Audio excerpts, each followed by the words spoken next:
네가 감히 집안 망신을 시키겠다는 거야? 정말 불효막심한 며느리로구나. 효도라는 것이 제 친어머니를 버리고 부당함을 감수해야만 하는 것이라면 그 불효 제가 받겠습니다. 안녕하세요. 편안한 노후입니다. 오늘 여러분께 들려드릴 이야기는 남편이 매달 시어머니께 250만 원을 보내자 아내가 조용히 자신의 월급 통장을 친정어머니께 맡기면서 시작됩니다. 남편이 은행에 갔다가 충격에 빠진 그날, 과연 무슨 일이 있었을까요? 저는 그날 오후를 아직도 똑똑히 기억합니다. 남편 민준 씨가 거실 소파에 앉아 늘 가계부를 쓰던 노트를 손에 들고 있었죠. 남편은 엄숙한 표정으로 이번 달부터 시어머니께 매달 250만 원씩 꾸준히 보내드리겠다고 통보했습니다. 시골 낡은 집을 수리하는 데 보태고 생활비로 쓰시라는 거였죠. 저는 아무 말 없이 앉아 그 한마디 한마디가 가슴에 바늘처럼 박히는 것을 느꼈습니다. 250만 원. 누군가에겐 크지 않은 돈일지 모르지만 결혼한 지 3년밖에 안 된 저희 부부에겐, 아직 아파트 대출금을 갚고 있는 저희에겐 정말 큰 부담이었습니다. 고개를 들어 민준 씨에게 무언가 말하려 했지만 그의 눈빛은 너무나 단호했습니다. 저는 그에게 효가 무엇보다 중요하다는 것, 그리고 어머니께 도리를 다하는 것이야말로 아들의 본분이라 믿고 있다는 것을 알았죠. 반대할 수 없었습니다. 홀로 아들을 힘들게 키워오신 시어머니의 삶을 누구보다 잘 이해하니까요. 저는 그저 조용히 고개를 끄덕이며 마음 깊은 곳에 걱정을 묻었습니다. 그날 밤 남편 옆에 누웠지만 잠을 이룰 수가 없었습니다. 머릿속에는 한 가지 질문이 계속 맴돌았죠. 그럼 우리 엄마는, 제 어머니 박 여사님은 평생을 고생하며 저희 남매를 키우셨습니다. 아버지가 일찍 돌아가신 후 허리가 휘도록 허드렛 일을 하며 제 동생 민수 대학 공부까지 시키셨죠. 얼마 안 되는 연금으로는 생활이 턱없이 부족해 제가 매달 조금씩 생활비를 보태드리고 있었습니다. 하지만 이제 부담이 커졌으니 엄마를 도울 여력이 없어질까봐 두려웠습니다. 심장이 두 갈래로 찢어지는 것 같았어요. 한쪽은 며느리의 도리, 다른 한쪽은 친정 어머니를 향한 효심이었죠. 다음 날 아침, 민준 씨가 일찍 출근한 후 저는 식탁에 멍하니 앉아 있었습니다. 마침 어젯밤 민수 학원비를 보내주려고 꺼내두었던 제 월급 통장이 눈에 들어왔습니다. 순간 한 가지 생각이 번개처럼 스쳤습니다. 민준 씨가 그의 어머니께 효도할 수 있다면 나도 우리 엄마에게 똑같이 할 수 있다. 원망도 다툼도 없이 조용히 이번 달 월급 전부를 엄마에게 드리자. 남들은 철없는 행동이라 할지 모르지만 제 마음의 균형을 지킬 수 있는 유일한 방법은 그것뿐이었습니다. 그날 점심 저는 엄마를 찾아뵈었습니다. 박 여사님은 마당을 쓸고 계셨고 희끗희끗한 머리카락이 바람에 흩날렸습니다. 저를 보시곤 반가워하시면서도 걱정스럽게 물으셨죠. 이 시간에 웬일이니? 무슨 안 좋은 일 있어? 저는 애써 미소를 지으며 엄마 손에 봉투와 월급 통장을 쥐어드렸습니다. 엄마, 이제부터 내 월급 엄마가 관리해줘. 엄마 쓰고 싶은 대로 쓰시고 매달 나한테 시장 볼 돈만 조금씩 주면 돼. 엄마는 눈을 동그랗게 뜨고 저를 보셨습니다. 너 미쳤니?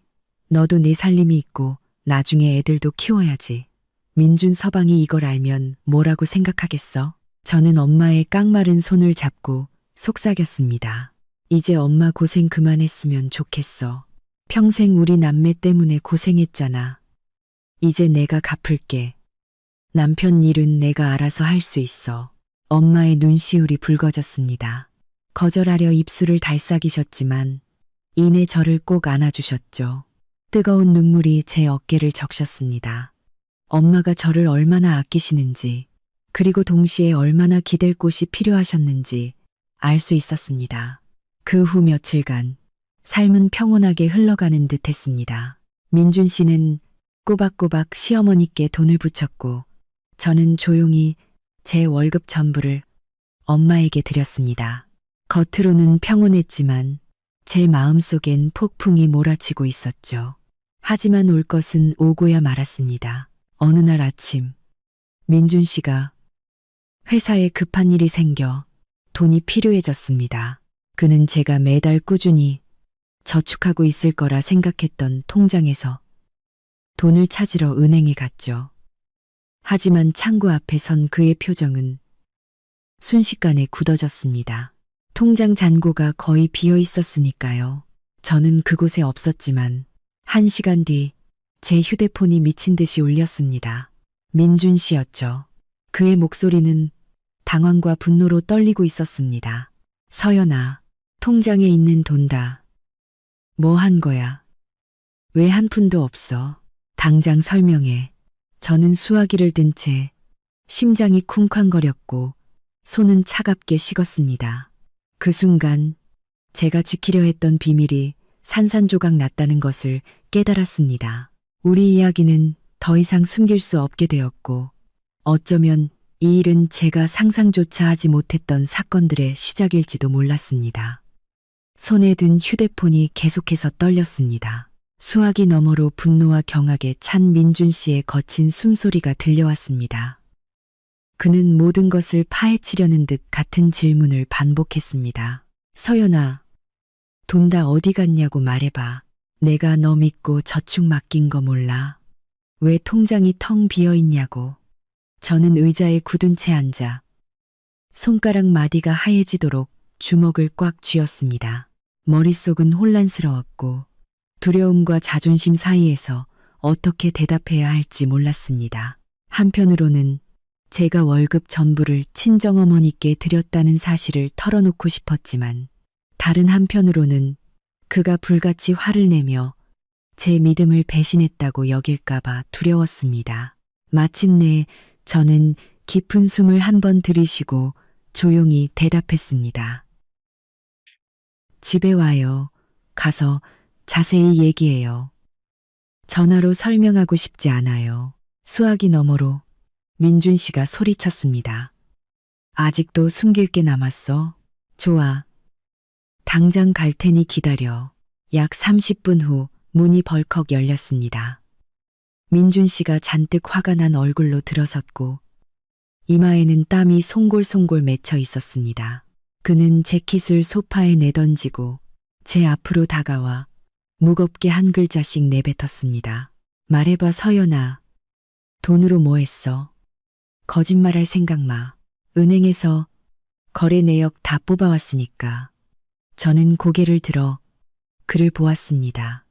그의 눈에는 분노뿐만 아니라 깊은 상처도 어려 있었습니다. 입술을 깨물며 애써 침착한 목소리로 말했습니다. 나를 위해 쓴 돈은 한 푼도 없어요. 그 돈 전부 우리 엄마한테 드려서 관리해달라고 했어요. 민준 씨는 잠시 멍하니 서 있더니 이내 코웃음을 쳤습니다. 뭐라고? 친정어머니? 날 바보로 알아? 무슨 이유로 그런 짓을 한 건데? 내가 그 돈 모으려고 얼마나 힘들었는지 알아? 저는 그의 눈을 똑바로 보며 목이 메어 한마디씩 내뱉었습니다. 당신은 나한테 한마디 상의도 없이 매달 250만 원씩 어머니께 드렸잖아요. 난 당신을 원망하지도 막지도 않았어요. 당신이 효자라는 걸 아니까. 하지만 당신은 우리 엄마는 생각해 본 적 있어요? 우리 엄마도 엄마고 평생 나를 키우셨는데 어떻게 내가 엄마를 외면해요? 그래서 난 조용히 내 월급 통장을 엄마에게 드리는 방법을 택한 거예요. 그게 공평하다고 생각했어요. 민준 씨는 당황했고 얼굴이 새빨개졌으며 꽉 쥔 주먹이 부들부들 떨렸습니다. 잠시 후 그는 테이블을 세게 내리쳤습니다. 공평? 이 집 대출금 아직 남았고 우리 미래도 생각해야 하는 거 몰라? 남편이랑 상의도 없이 멋대로 결정한 게 무슨 뜻인지 알아. 그건 믿음을 배신한 거야. 그가 내뱉은 배신이라는 두 글자에 저는 숨이 맺는 듯 했습니다. 심장에 수천 개의 칼이 박히는 고통이었습니다. 제 행동이 그에게 그토록 깊은 상처를 줄 거라고는 생각도 못 했습니다. 눈물이 왈칵 쏟아질 것 같았죠. 저는 목이 메어 말했습니다. 내가 배신했다고? 그럼 당신은 내 감정은 생각해 봤어요? 왜 당신만 어머니께 도리 다 할 권리가 있고 나는 우리 엄마한테 그러면 안 되는 건데요? 난 그냥 우리 엄마가 조금이라도 덜 고생하고 돈 걱정 덜 하셨으면 했을 뿐이에요. 그게 죄라면 내가 다 받을게요. 방 안의 공기는 무겁게 가라앉아 시계 초침 소리마저 선명하게 들릴 정도였습니다. 민준 씨가 등을 돌려 몇 걸음 걷다가 멈춰 섰습니다. 그의 목소리가 낮게 깔렸죠. 당신도 알잖아. 우리 엄마 혼자서 나 키우느라 얼마나 고생하셨는지. 내가 엄마를 챙기지 않을 순 없어. 하지만 당신이 이렇게 몰래 행동하는 건 원치 않았어. 내가 화나는 건 돈 때문만이 아니야. 당신이 날 속였다는 사실 때문이지. 부부 사이에 믿음이 없으면 뭐가 남아? 저는 그 자리에 얼어붙었습니다. 맞아요. 제가 숨겼습니다. 하지만 그건 욕심이나 이기심 때문이 아니었습니다. 제게는 더 나은 방법을 찾지 못한 어려운 선택이었을 뿐입니다. 저는 눈물을 글썽이며 말했습니다. 미리 말하지 못해서 미안해요. 말하면 당신이 바로 반대할까봐 무서웠어요. 다투고 싶지 않았어요. 그냥 당신이 당신 어머니 챙기듯 나도 우리 엄마 조금 챙길 수 있겠다고 단순하게 생각했어요. 민준 씨는 소파에 털썩 주저앉아 두 손에 얼굴을 묻었습니다. 그의 어깨가 떨리는 것을 보았지만 분노 때문인지 지쳐서인지 알 수 없었습니다. 그 모습에 가슴이 찢어질 듯 아팠습니다. 다가가고 싶었지만 두 발이 바닥에 붙어버린 듯 움직이지 않았습니다. 몇 분간의 무거운 침묵 끝에 그가 고개를 들었습니다. 그의 눈빛은 차갑고 지쳐 있었습니다. 됐어. 이미 벌어진 일이니까. 하지만 각오는 해. 우리 엄마가 이 사실 알게 되면 가만히 안 계실 테니까. 그의 말이 끝나자마자 심장이 철렁 내려앉았습니다. 저는 시어머니의 성격을 잘 알았습니다. 김 여사님은 엄격하고 며느리는 무조건 시댁을 위해 헌신해야 한다고 생각하는 분이셨죠. 만약 제가 월급 전부를 친정어머니께 드렸다는 걸 아시면 분명 저를 집안을 배신한 며느리로 여길 겁니다. 하지만 후회할 수는 없었습니다. 저는 그저 속삭였습니다. 어머니가 아시게 되면 제가 책임질게요. 그냥 당신만이라도 내 마음을 알아줬으면 좋겠어요. 민준 씨는 더 이상 아무 말 없이 방으로 들어가 버렸고 저는 고요한 집에 홀로 남겨졌습니다. 저는 눈물을 닦으며 속으로 되뇌었습니다. 어쩌면 진짜 폭풍은 이제부터 시작일지도 모른다고. 그날 저녁 저는 지친 얼굴을 숨긴 채 엄마를 찾아갔습니다. 박 여사님은 여전히 등잔 밑에서 낡은 성경책을 읽고 계셨죠. 저를 보시곤 반갑게 말씀하셨습니다. 밥은 먹었니? 이리 와서 엄마랑 같이 먹자. 된장찌개 끓여놨어. 저는 애써 웃었지만 마음은 천근만근 무거웠습니다. 엄마에게 차마 사실을 말씀드릴 수 없었습니다. 괜히 엄마가 자책하실까봐 두려웠죠. 하지만 마음속으로는 모든 것이 오래 평온할 수 없다는 것을 알았습니다. 민준 씨는 효자이지만 동시에 고집이 센 사람이었습니다. 언젠가는 시어머니께 이 사실을 털어놓을 것이고 그때가 되면 저는 가장 혹독한 시련에 맞서야 할 겁니다. 저는 엄마 옆에 조용히 앉아 밥을 한 술씩 떴지만 눈물이 왈칵 쏟아질 것 같았습니다. 엄마가 안쓰러웠고 제 자신이 불쌍했으며 민준 씨도 가여웠습니다. 우리 모두 그저 효도하고 싶었을 뿐인데 그 방법이 너무나도 달랐던 거죠. 우리 가족이 앞으로 어떻게 될지 저는 알 수 없었습니다. 그날 다툼 이후 저와 민준 씨 사이에는 보이지 않는 벽이 생긴 것 같았습니다. 그는 여전히 제 시간에 퇴근하고 저와 함께 식사했지만 저를 보는 그의 눈빛에는 예전과 같은 온전한 믿음이 없었습니다. 저는 아무 일 없는 듯 식사를 챙기고 그의 회사 일을 물었지만 마음 깊은 곳에서는 우리 결혼 생활에 메우기 힘든 균열이 생겼다는 것을 알고 있었습니다. 그리고 제가 가장 걱정했던 일이 생각보다 빨리 닥쳐왔습니다. 어느 날 저녁, 민준 씨가 평소보다 일찍 퇴근했습니다. 제가 저녁상을 차리고 있을 때 거실에서 시어머니 김 여사님의 목소리가 들려왔습니다. 목소리는 날카로웠고 분명히 몹시 화가 나 있었습니다. 민준아, 이게 정말이냐? 그동안 모은 돈을 네 마누라가 지 친정어미한테 다 갖다 바쳤다고? 대체 이 집을 뭘로 보는 거야? 제 손이 떨려 국그릇을 놓칠 뻔했습니다. 민준 씨가 결국 말했구나. 그는 원래 비밀을 잘 숨기지 못하는 데다 돈 문제로 압박을 받으니 결국 시어머니께 털어놓을 수밖에 없었을 겁니다. 저는 깊은 숨을 들이쉬고 거실로 나가며 애써 침착하게 말했습니다. 어머니, 그건 제가 설명드릴 수. 하지만 말이 채 끝나기도 전에 김 여사님은 제 말을 가로막았습니다. 경멸이 가득한 눈빛으로 쏘아보셨죠. 설명. 내가 부잣집 딸을 데려온 건 아니지만 내 아들이 너랑 결혼한 뒤로 한 번도 부족하게 한 적 없다. 아들이 자진해서 어미한테 용돈 주는 걸 내가 달라고 한 적도 없어. 그런데 넌 이 집 며느리라는 게 감히 몰래 월급을 전부 친정으로 빼돌려? 네가 이 시어미를 얼마나 우습게 봤으면. 저는 입술을 피가 나도록 깨물었습니다. 목이 메어 아무 말도 할 수 없었죠. 그건 무시가 아니라 자식된 도리라고 말하고 싶었지만 굳은 표정의 시어머니를 보니 어떤 변명도 소용없을 것 같았습니다. 저는 고개를 숙였습니다. 어머니, 미리 말씀드리지 못한 건 죄송합니다. 하지만 제 친정어머니는 저와 동생 민수밖에 없습니다. 평생 고생만 하셨고 지금은 건강도 좋지 않으신데 모른 척할 수가 없었어요. 김 여사님은 차가운 눈빛으로 코웃음을 쳤습니다. 모른 척?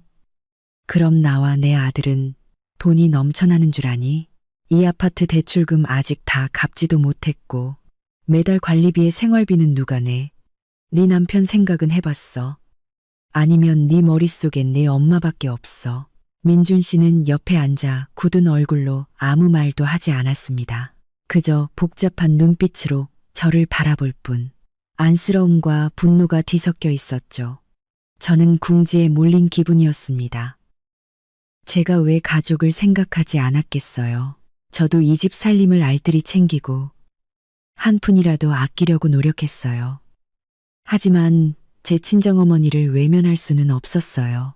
어머니, 제가 이렇게 한 건 반항하려는 게 아니라 그저 저희 엄마가 노후에 조금이라도 마음 편히 지내시길 바랐을 뿐입니다. 공기는 무겁게 가라앉았고 긴 침묵이 흘렀습니다. 이윽고 김 여사님은 테이블을 세게 내리쳤습니다. 난 인정 못한다. 내 엄마를 챙기고 싶으면 내 마음대로 해. 하지만 이 집 돈으로 해선 안 돼. 넌 이 집 며느리니 시댁을 최우선으로 둬야 해. 그게 안 된다면 네가 민준이 아내 될 자격이 있는지 다시 생각해봐. 그 말은 비수처럼 제 심장을 꿰뚫었습니다. 저는 그 자리에 얼어붙었고 눈물이 핑 돌았습니다. 민준 씨를 돌아보며 그가 한마디라도 거들어주길 바랐습니다.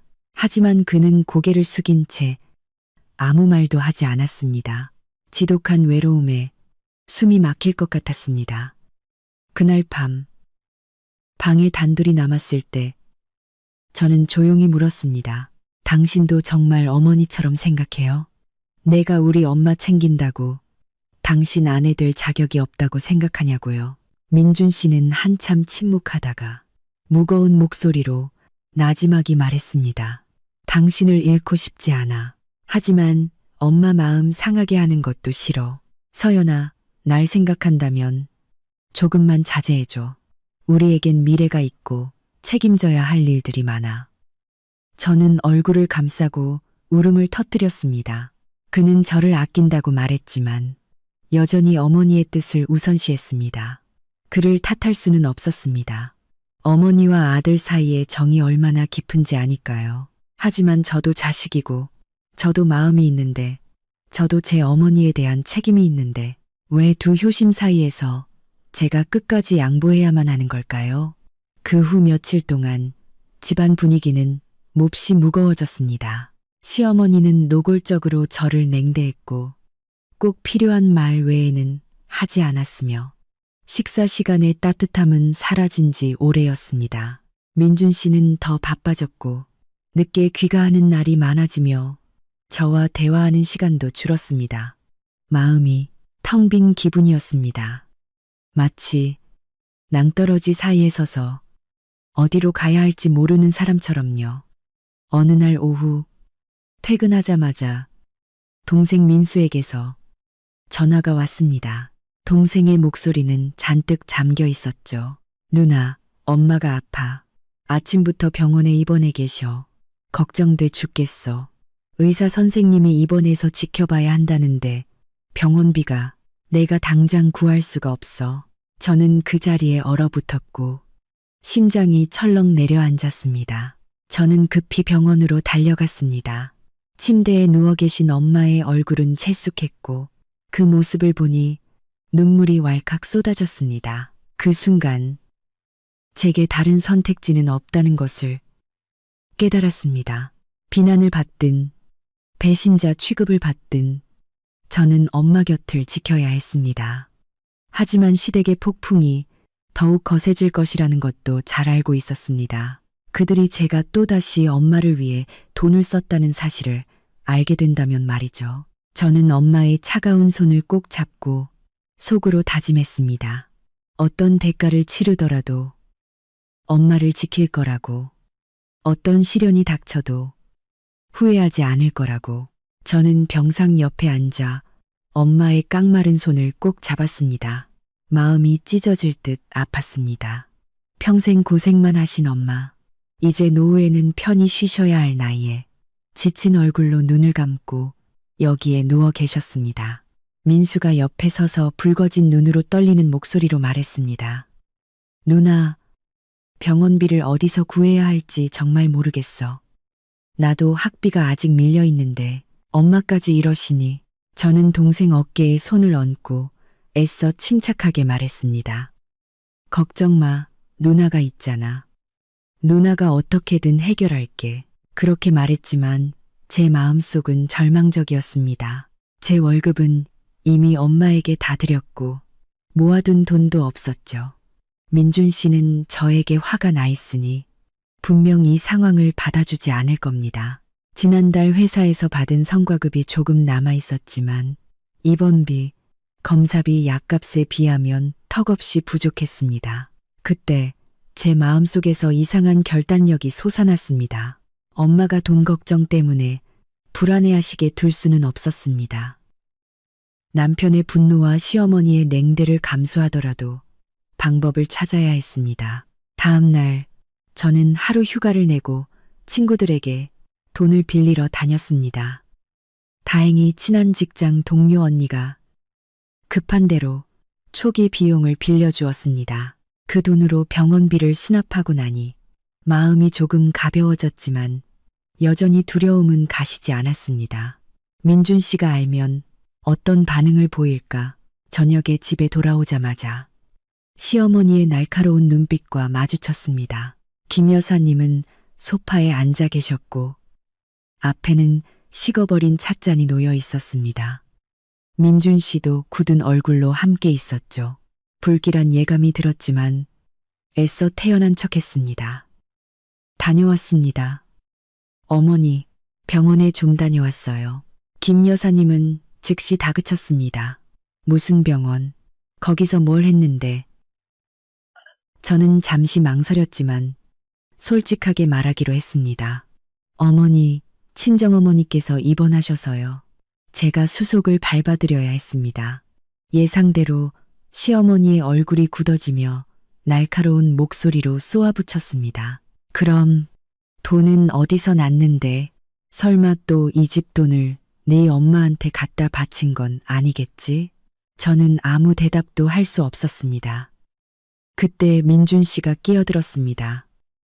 그의 목소리는 낮았지만 무거웠죠. 내가 말했잖아. 서연아, 우리 형편 넉넉지 않다고. 멋대로 결정하지 말라고. 내가 엄마 생각하는 마음은 이해하지만 왜 나랑 상의하지 않는 거야? 왜 항상 일을 저지르고 나서야 내가 알게 만드는 건데? 저는 그를 보았습니다. 마음속에서 복잡한 감정이 휘몰아쳤죠. 숨기고 싶었던 게 아니에요. 입을 열 때마다 당신의 한숨 소리, 시어머니의 경멸 어린 눈빛이 두려웠을 뿐이에요. 눈물이 주르륵 흘렀습니다. 상의하자고. 그럼 당신이 동의해줬을까요? 처음부터 당신은 항상 시댁이 우선이었고 우리 엄마는 가볍게 여겼잖아요. 저는 두려워서 침묵을 택한 거예요. 다투고 싶지 않았어요. 그냥 우리 엄마가 편안하셨으면 했을 뿐이에요.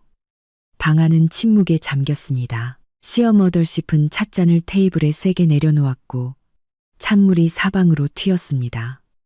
됐다. 친정어미를 시어미보다 중하게 여기는 며느리는 필요 없어. 내 엄마 챙기고 싶으면 이 집에서 나가서 챙겨. 이 집에 시집 왔으면 네 효도는 시댁을 향해야 하는 거야. 친정이 아니라.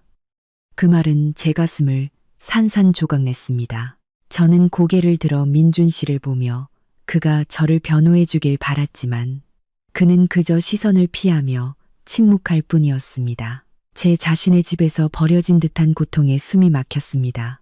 그날 밤 잠을 이룰 수 없었습니다.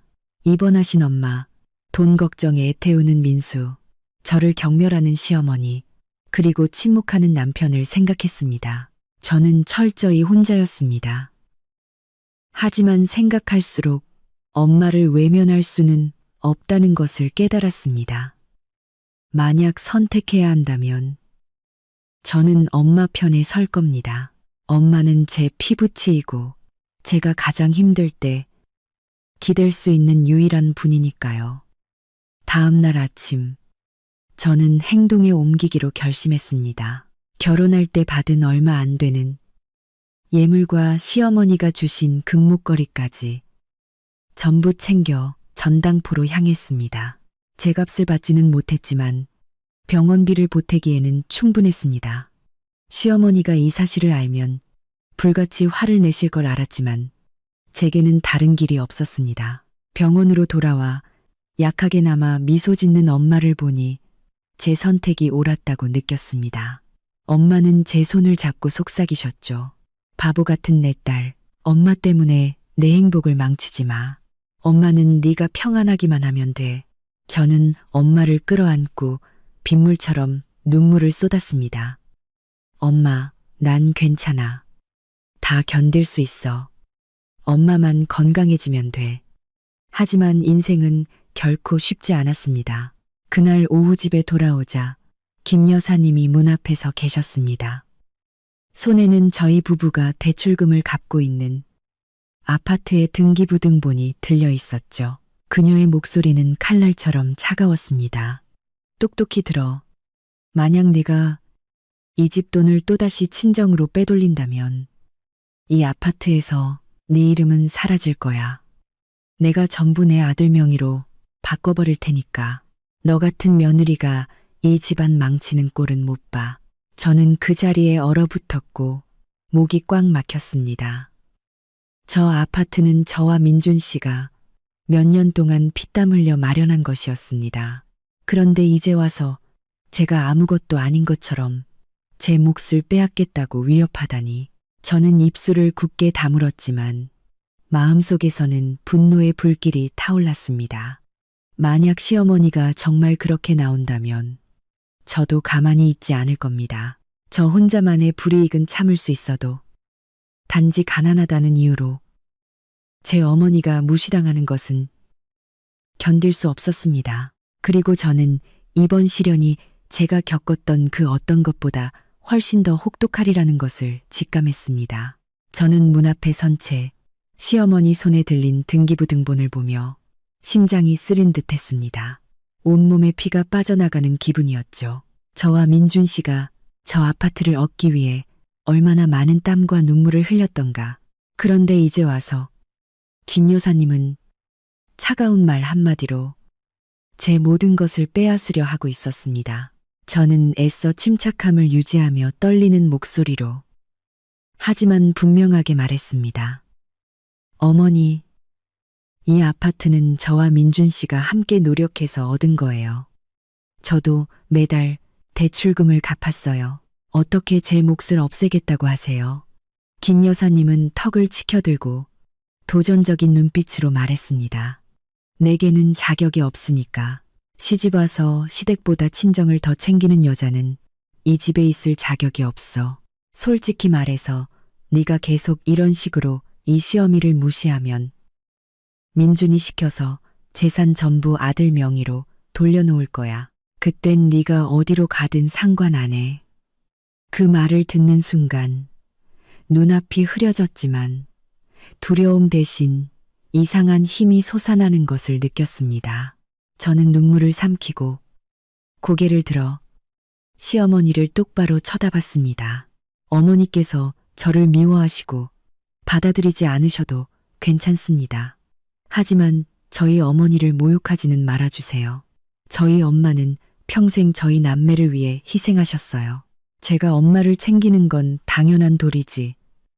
시댁을 배신하는 게 아니에요. 만약 정말 이 아파트에서 제 이름을 빼시겠다면 저도 더 이상 미련은 없습니다. 그때 민준 씨가 방에서 나왔습니다. 그는 지친 얼굴로 어머니와 저를 번갈아 보았죠. 그의 눈빛은 둘로 갈라진 듯 했습니다. 마침내 그는 한숨을 쉬며 말했습니다. 어머니, 그만하세요. 이 집 아직 은행빚도 남았고 저와 서연이 공동명의예요. 이렇게까지 하시면 저희도 더는 살 힘이 없어요. 김 여사님은 아들에게로 돌아서며 도끼 서린 목소리로 말했습니다. 너 지금 저 애 편드는 거니? 저 애가 돈 전부지 엄마한테 갖다 바친 거 몰라. 우리 모자를 이렇게 무시하는데도 네가 마음이 약해져? 민준 씨는 대답 대신 침묵했습니다. 하지만 그 침묵은 제가 잘못했다는 암묵적인 동의처럼 느껴져 가슴이 시렸습니다. 저는 고개를 돌려 피가 나도록 입술을 깨물었습니다. 심장이 찢어지는 듯 아팠죠. 그날 밤 잠을 이룰 수 없었습니다. 온갖 생각이 머릿속을 스쳐 지나갔습니다. 병원에 계신 엄마, 제 권리를 빼앗겠다는 협박, 남편의 침묵, 생각할수록 한 가지 사실이 분명해졌습니다. 만약 제가 계속 고개를 숙인다면 머지않아 모든 것을 잃게 될 거라는 것. 다음 날 아침, 저는 평소보다 일찍 일어났습니다. 늘 하던 대로 아침 식사를 준비하는 대신 민준 씨 앞에 된장찌개를 놓으며 조용히 말했습니다. 여보, 우리 솔직하게 얘기 좀 해요. 나 더는 이렇게 못 견디겠어요. 당신이 어머니 아끼는 마음 이해해요. 나도 우리 엄마를 아껴요. 그런데 왜 내가 친정어머니 챙긴다는 이유만으로 배신자 취급을 받아야 하죠? 여자는 결혼하면 자식된 도리를 다 잃어버리는 건가요? 민준 씨는 수저를 내려놓았습니다. 그의 눈은 피곤해 보였죠. 당신이 엄마 챙기는 게 잘못됐다고 말하는 게 아니야. 하지만 우리 집 빚도 있고 모든 지출을 신중하게 해야 해. 내가 화난 건 당신이 숨기고 상의하지 않았다는 거야. 나도 정말 힘들어. 서연아, 저는 씁쓸하게 웃었습니다. 힘들다고? 그럼 당신은 한 번이라도 내 입장에서 생각해 봤어요? 나도 자식이고 나도 마음이 있어요. 우리 엄마가 평생 고생하시게 둘 수는 없잖아요. 당신이 정말 날 사랑한다면 최소한 내 결정은 존중해줬어야 해요. 민준 씨는 혼란스러운 눈빛으로 침묵했습니다. 그가 저를 사랑한다는 건 알지만 저와 그의 어머니 사이에서 그는 늘 침묵을 택했습니다. 그리고 그 침묵은 저를 점점 더 멀어지게 만들었습니다. 그날 오후 저는 엄마 병문안을 갔습니다. 박 여사님은 저를 보시곤 약하게 미소 지으셨죠. 내 딸, 눈이 왜 그렇게 부었어? 민준 서방이랑 무슨 일 있었니? 저는 참지 못하고 엄마 어깨에 기대어 울음을 터뜨렸습니다. 엄마, 나 너무 힘들어. 어떻게 해야 할지 모르겠어. 엄마는 제 머리를 쓰다듬으며 따뜻하지만 단호한 목소리로 말씀하셨습니다. 얘야, 세상살이 누구나 자기 몫에 책임이 있는 거다. 네가 엄마를 많이 챙겨주지 못한다고 해서 엄마는 너를 원망하지 않아. 네가 행복하기만 하면 엄마는 그걸로 만족해. 엄마 때문에 너희 부부 사이에 금이 가게 하지는 마라. 엄마의 말씀이 제 심장에 소금을 뿌리는 듯 했습니다. 엄마가 더 애틋해졌고 이대로 포기할 수 없다는 생각이 들었죠. 저는 엄마의 손을 잡았습니다. 아니에요, 엄마. 이제 엄마가 손해보게 두지 않을 거예요. 어떤 일이 닥쳐도 제가 엄마를 지킬 거예요. 집에 돌아왔을 때 저는 테이블 위에 놓인 봉투 하나를 발견했습니다. 봉투를 열어보니 아파트 소유권 변경 절차에 관한 은행의 안내문이 들어 있었습니다. 심장이 솟는 것 같았죠. 물어보지 않아도 시어머니의 소행이라는 걸 알 수 있었습니다. 그녀는 정말로 저를 이 아파트에서 몰아내기 위해 행동에 나선 것이었습니다. 저는 의자에 털썩 주저앉았습니다. 머릿속이 어지러웠고 억울함과 고통, 두려움이 한꺼번에 몰려왔습니다. 하지만 그 순간 머릿속에 한 가지 생각이 번개처럼 스쳤습니다. 그 어느 때보다 강하고 선명했죠. 시어머니가 나를 시험하려 든다면 더 이상 가만히 당하고만 있지는 않을 거야. 내가 그렇게 만만한 며느리가 아니라는 걸 보여주겠어. 저는 눈물을 닦았습니다. 눈빛이 단호하게 빛났죠. 진정한 싸움은 이제부터 시작이라는 것을 알았습니다. 저는 테이블 위에 놓인 은행 안내문을 멍하니 바라보았습니다. 심장에 수천 개의 바늘이 박힌 듯 아팠습니다. 지난 몇 년간 저는 가정이 평안하기만 하다면 모든 것이 괜찮아질 거라 믿으며 참고 또 참았습니다. 하지만 이제 시어머니가 제 모든 노력을 없었던 일로 치부하며 제 권리를 빼앗으려 하자 그 인내는 저를 더 작고 비참하게 만들 뿐이었습니다. 그날 밤 잠을 이룰 수 없었습니다. 어두운 방 안에서 시계 초침 소리만 요란하게 울렸죠. 민준 씨 옆에 누워 있었지만 우리 사이의 거리는 너무나 멀게 느껴졌습니다. 저는 몸을 돌려 그에게 속삭였습니다. 아파트 일 알고 있었어요. 민준 씨는 눈을 떴습니다. 그의 시선은 초점이 없었죠. 엄마가 슬쩍 얘기하긴 했는데 나도 어떻게 해야 할지. 걱정 마. 내가 어떻게든 방법을 찾아볼게. 저는 속으로 씁쓸하게 웃었습니다. 그는 항상 걱정 말라고 했지만 단 한 번도 진심으로 제 편이 되어준 적이 없었습니다. 빈말은 필요 없어요. 그냥 내가 이 집의 진짜 반쪽이라고 생각하는지 그것만 알고 싶어요. 민준 씨는 혼란스러운 눈으로 침묵했습니다. 그 침묵은 또 한 번 제 가슴에 깊은 상처를 남겼습니다. 다음 날 아침, 저는 평소보다 일찍 일어났습니다. 아침 식사를 준비하는 대신 저는 서류를 작성하고 있었습니다. 이혼 서류가 아니었습니다. 이 아파트에 대한 제 기여분을 확인해달라는 은행 요청서였죠. 저는 지난 몇 년간 제 개인 계좌에서 대출금을 이체한 모든 증빙 서류를 모아 파일에 정리했습니다.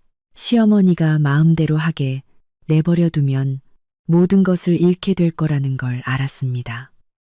제 정당한 권리를 지키기 위해서는 증거가 필요했습니다. 점심때 저는 병원에 계신 엄마를 찾아갔습니다. 제가 서류 파일을 들고 있는 것을 보시고 엄마는 놀라셨죠. 또 무슨 바쁜 일이니? 설마 집 문제 때문에 그러는 건 아니지? 저는 엄마 손을 잡고 미소를 지었지만 눈에는 눈물이 고였습니다. 걱정 마, 엄마. 그냥 나 자신을 지키려는 것뿐이야. 그들이 날 외부인 취급하게 둘 수는 없어. 엄마는 안타까운 눈빛으로 저를 보셨습니다. 그녀는 조용히 한숨을 쉬셨죠. 얘야, 엄마는 그저 네가 평안하게 살기를 바랄 뿐이다. 집이나 돈은 다시 벌 수 있지만 부부 사이의 정은 한 번 깨지면 붙이기 어려워. 신중하게 생각해야 해. 저는 고개를 끄덕였지만 마음은 더욱 굳어졌습니다. 엄마가 제 행복을 걱정하신다는 걸 알지만 만약 제가 바로 서지 못한다면 머지않아 행복과 명예를 모두 잃게 될 겁니다. 그날 오후 집에 돌아오자 시어머니가 거실에 앉아 계셨습니다. 그녀 앞에는 은행 안내문이 놓여 있었죠. 그녀는 차가운 눈빛으로 저를 보며 말했습니다. 알고 있지. 내일 내가 민준이랑 가서 절차 밟을 거다. 이제부터 이 아파트는 내 아들 단독 명의야. 넌 아무 권리도 없어. 저는 깊은 숨을 들이쉬고 손에 든 서류 파일을 꽉 쥐었습니다. 그리고 고개를 들어 대답했습니다. 어머니, 저는 어머니를 존중합니다. 하지만 제가 땀 흘려 이룬 것을 잃을 수는 없습니다. 이것들은 제 기여분을 증명하는 서류들입니다. 만약 어머니께서 계속 고집하신다면 저는 법에 호소할 수밖에 없습니다. 일을 크게 만들고 싶지 않지만 이대로 당하고만 있지는 않겠습니다. 제 말에 김 여사님은 잠시 멈칫하더니 이내 소리쳤습니다. 내가 감히 집안 망신을 시키겠다는 거야. 정말 불효막심한 며느리로구나. 저는 주먹을 꽉 쥐었습니다. 눈물이 흘렀지만 목소리는 단호했죠. 효도라는 것이 제 친어머니를 버리고 부당함을 감수해야만 하는 것이라면 그 불효 제가 받겠습니다. 저는 단지 저를 낳아주신 분을 외면할 수 없을 뿐입니다. 민준 씨가 방에서 나왔습니다. 그는 당황한 얼굴로 저와 어머니 사이에 서서 목이 맨 목소리로 말했습니다. 어머니, 서연아, 제발 두 분 다 그만하세요. 우리 가족이 망가지는 건 정말 보고 싶지 않아요. 저는 눈물 젖은 눈으로 그를 돌아보았습니다. 망가지는 걸 원치 않는다고? 그럼 내가 그동안 얼마나 참고 살았는지 당신은 알아요? 당신은 단 한 번도 내 편이 되어준 적 없잖아요. 나 이제 너무 지쳤어요. 민준 씨, 집안 분위기는 숨 막힐 듯 무거웠습니다. 저는 방으로 들어가 서류 파일을 가슴에 꼭 껴안았습니다. 마음속 결심의 불꽃이 타올랐습니다. 가정을 깨고 싶지는 않았지만 짓밟히는 것을 더는 용납할 수 없었습니다. 저는 제 어머니를 그리고 제 자신을 무슨 수를 써서라도 지킬 겁니다.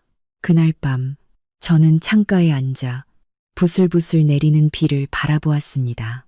속으로 다짐했죠. 내일 모든 것이 바뀔 것이다.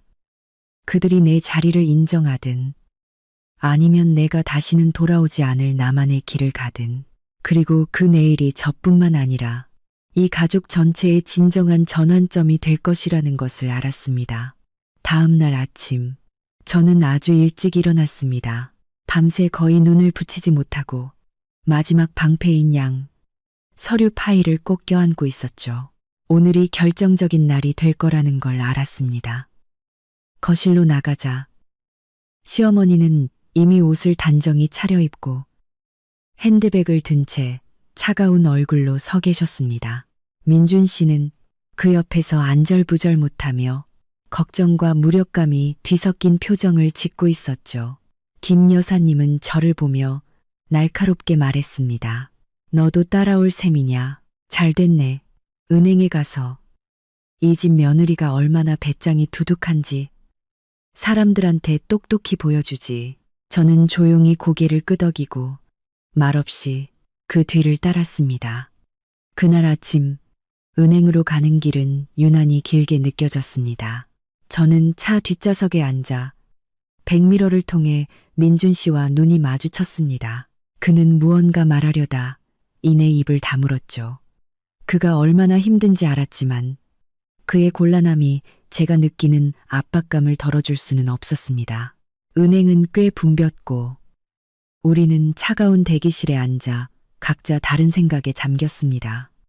직원이 우리 이름을 부르자 김 여사님은 즉시 일어나 민준 씨를 끌고 갔습니다. 저도 따라가 테이블 위에 서류 파일을 올려놓았죠. 은행 직원이 입을 열었습니다.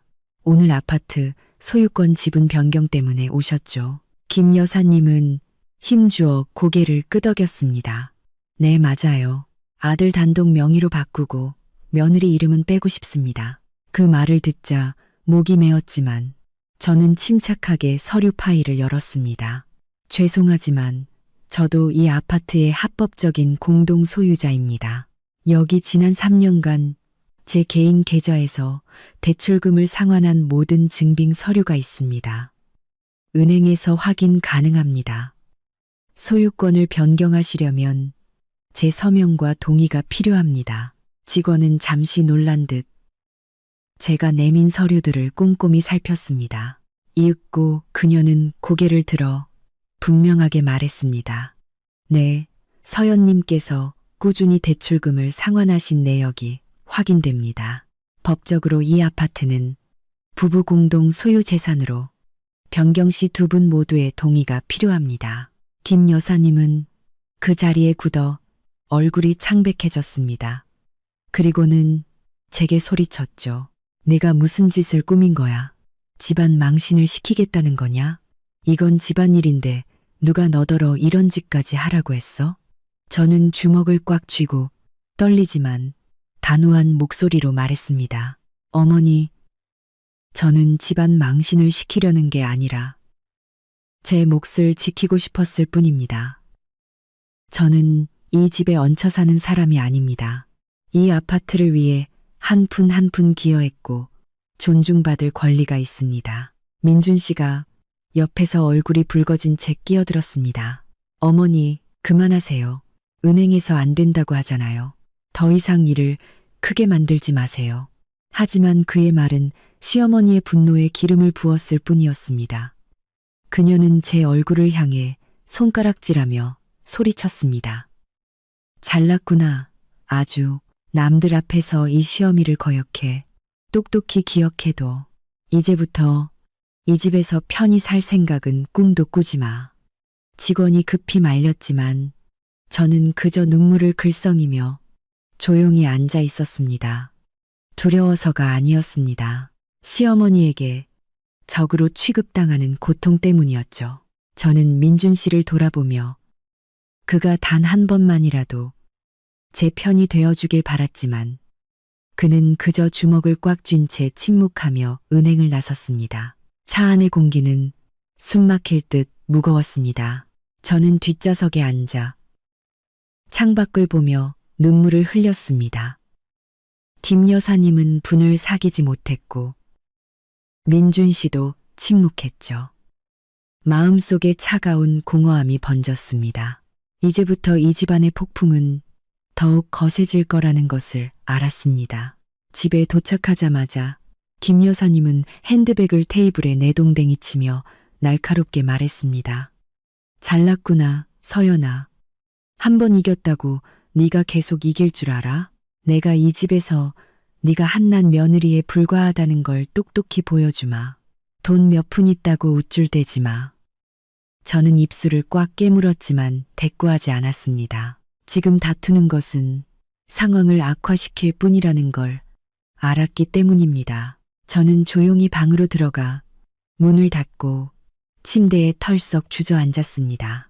온몸이 지쳤지만 마음속에는 꺼지지 않는 불꽃이 있었습니다. 저는 물러서지 않을 겁니다. 그날 밤 민준 씨가 늦게 방으로 들어왔습니다. 그는 제 옆에 앉아 한숨을 쉬었죠. 미안해, 서연아. 네가 얼마나 힘들었을지 알아. 하지만 엄마 성격 알잖아. 쉽게 변하실 분이 아니야. 조금만 더 참아주면 안 될까? 저는 눈물 젖은 눈으로 그를 돌아보았습니다. 당신은 항상 나더러 참으라고만 하죠. 하지만 나한테도 엄마가 있다는 생각은 안 해봤어요? 나도 우리 엄마를 지켜야 하고 내 자존심을 지켜야 해요. 나더러 모든 걸 희생하라고 할 수는 없어요.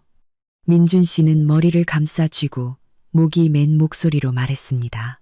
알아. 하지만 난 정말 엄마와 당신 사이에 끼어서 어떻게 해야 할지 모르겠어. 저는 눈을 감고 그에게 등을 돌렸습니다. 심장이 조여왔지만 머리는 그 어느 때보다 맑았습니다.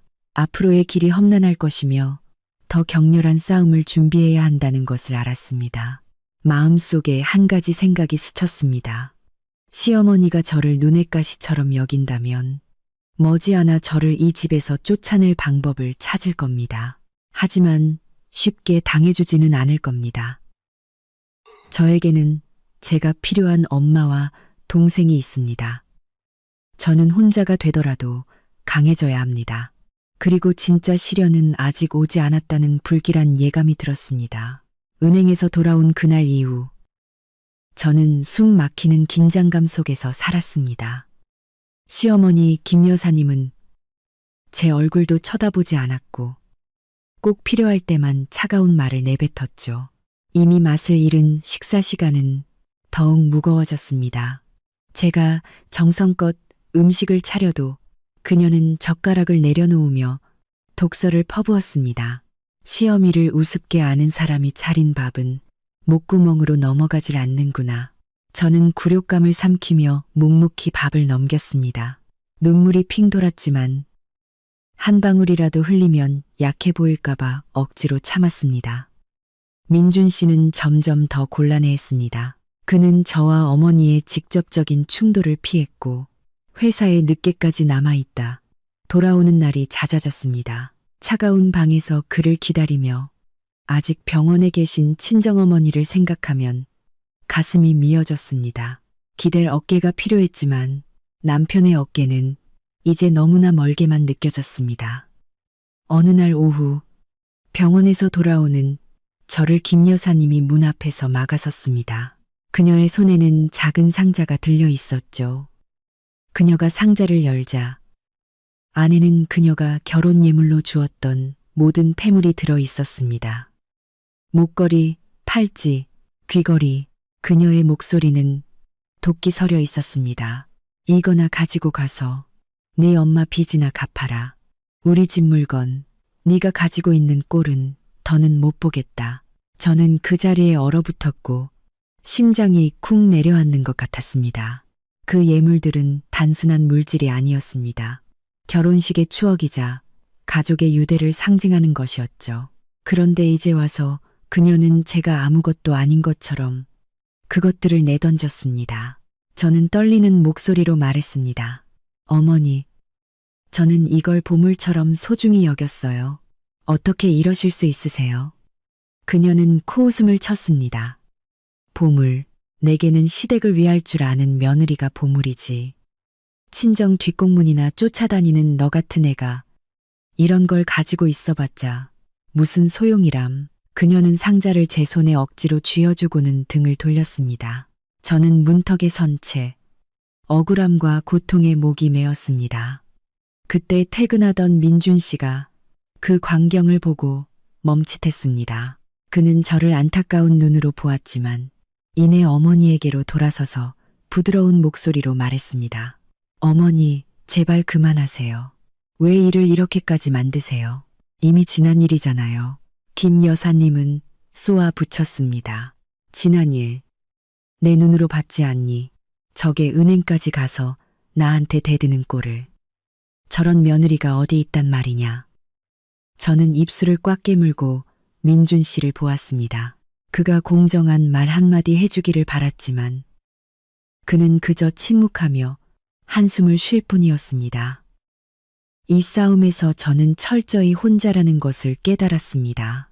그날 밤 저는 창가에 앉아 예물 상자를 품에 안고 하염없이 눈물을 흘렸습니다. 병상에 누워 계신 엄마, 학업 걱정을 하는 동생, 그리고 제 집에서 쫓겨나는 제 자신을 생각했습니다. 문득 강한 결심이 솟아났습니다. 시어머니가 저를 밀어내려 한다면 굴욕적으로 밀려나지는 않을 것이다. 내 발로 걸어 나가되 고개를 당당히 들고 나갈 것이다. 다음 날 아침, 저는 민준 씨와 마주 앉았습니다. 그의 눈을 똑바로 보며 또박또박 말했죠. 여보, 어머니께서 저를 받아들이지 않으시니 제가 집을 나가겠어요. 더는 무시당하며 살고 싶지 않아요. 하지만 제가 나간다고 해서 모든 걸 포기하는 건 아니에요. 저는 여전히 우리 엄마를 챙길 거고 제 자신을 책임질 거예요. 이 아파트 달라고 하진 않겠지만 누구도 제 이름을 빼앗을 권리는 없어요. 민준 씨는 당황하며 더듬거렸습니다. 서연아, 그런 말 마. 네가 얼마나 힘든지 알아. 하지만 네가 나가면 우리에게 뭐가 남아? 저는 씁쓸하게 웃었습니다. 우리에게 뭐가 남았냐고요? 당신은 단 한 번도 내 편이 되어준 적 없잖아요. 나더러 참으라고만 했지만 계속 참기만 하니 남는 건 그림자뿐이었어요. 난 그렇게 살고 싶지 않아요. 민준 씨는 절망적인 눈빛으로 제 손을 잡았습니다. 제발 나한테 시간을 좀 더 줘. 내가 엄마를 설득해 볼게. 저는 그의 손을 뿌리치고 고개를 저었습니다.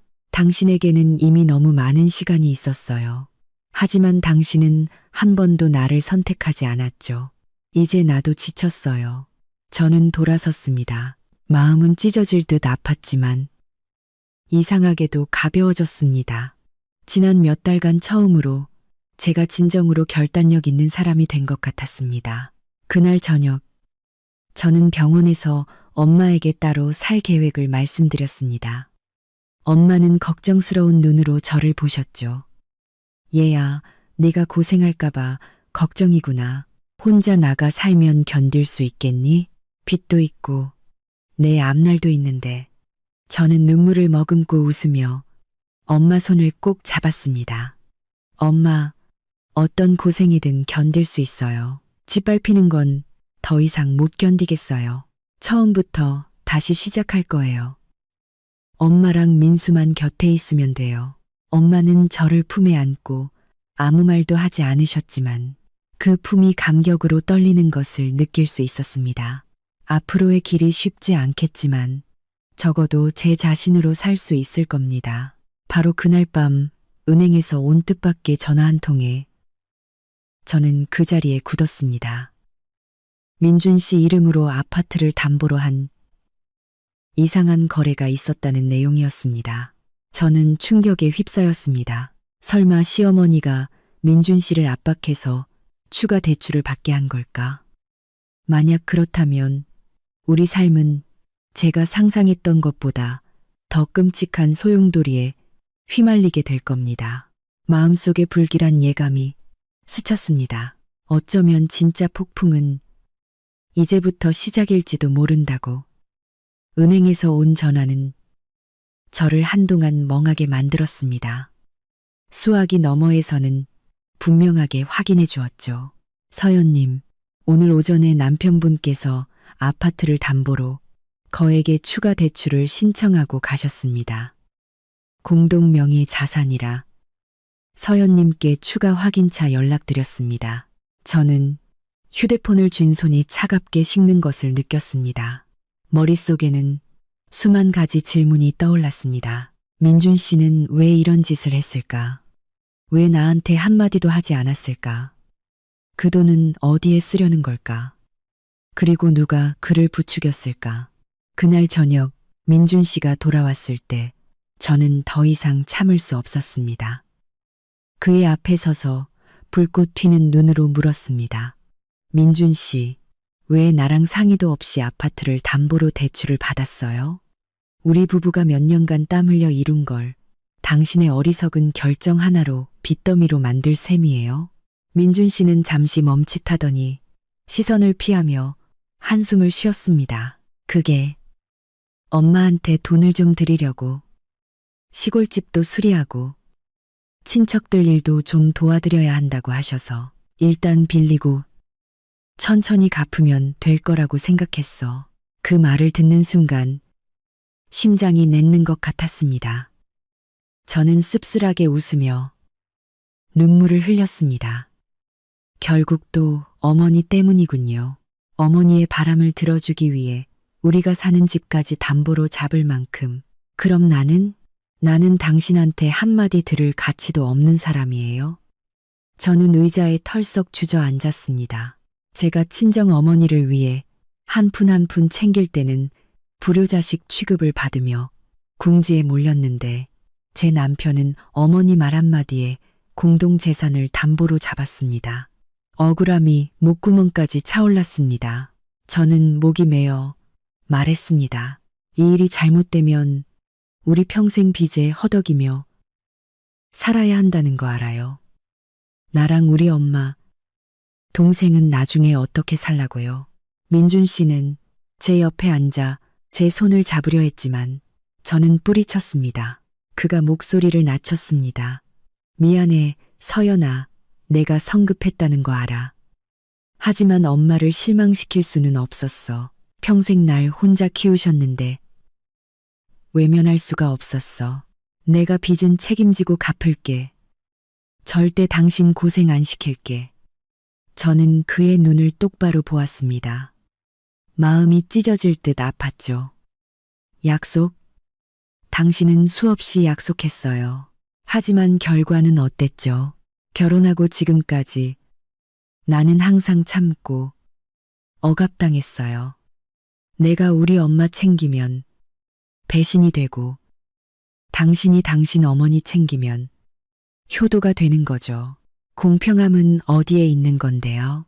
집안은 다시 무거운 침묵에 잠겼습니다. 민준 씨가 저를 사랑한다는 건 알지만 그 사랑은 언제나 그의 어머니에